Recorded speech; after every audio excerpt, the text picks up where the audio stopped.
Hi guys, అందరికీ నమస్కారం. ఈరోజు మనం జావాలో ఉండే డిఫరెంట్ ప్రింటింగ్ స్టేట్మెంట్స్ గురించి చూద్దాం.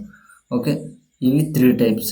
First one system.out.println, second one system.out.print, third one system.out.printf.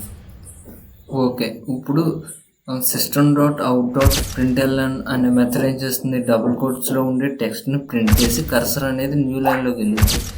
Okay, system.out.print అనే మెథడ్ ఏం చేస్తుంది, డబుల్ కోట్స్లో ఉండే టెక్స్ట్ని ప్రింట్ చేసి కర్సర్ అనేది అదే లైన్లో ఉండిద్ది. ఓకే, system.out.printf అనే మెథడ్ ఏం చేస్తుంది, డబుల్ కోట్స్లో ఉండే టెక్స్ట్ని ప్రింట్ చేసి కర్సర్ అదే లైన్లో ఉండిద్ది. ఓకే, ఇప్పుడు ఎగ్జాంపుల్ ప్రోగ్రామ్ చూద్దాం. టెక్స్ట్ అనే క్లాస్లో నేను మెయిన్ మెథడ్ రాశాను. మెయిన్ మెథడ్లో 3 ప్రింటింగ్ స్టేట్మెంట్స్ రాశాను.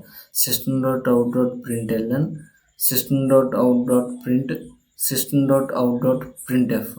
ఈ 3 ఫంక్షన్స్లో సేమ్ టెక్స్ట్ హలో వరల్డ్ రాశాను. ఒకసారి ఈ అవుట్పుట్ గెస్ చేయండి. ఓకే, ఇది ఒకసారి రన్ చేసి చూద్దాం.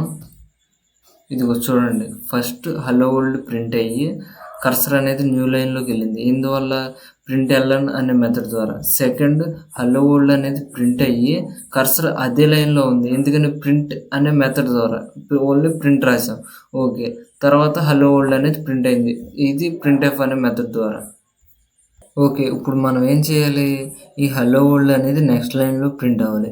అప్పుడు మనం ఏం చేయాలి, ఇక్కడ ఈ హలో వరల్డ్ ప్రింట్ అయిన తర్వాత కర్సర్ అనేది న్యూ లైన్లోకి వెళ్ళాలి.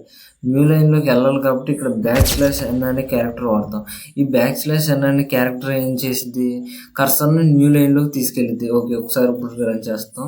ఓకే, ఇప్పుడు చూడండి, హలో వరల్డ్ అనేది నెక్స్ట్ లైన్లో ప్రింట్ అయింది. ఓకే, ఈ \n అనే క్యారెక్టర్ ఈ 3 మెథడ్స్లో కూడా పనిచేసింది.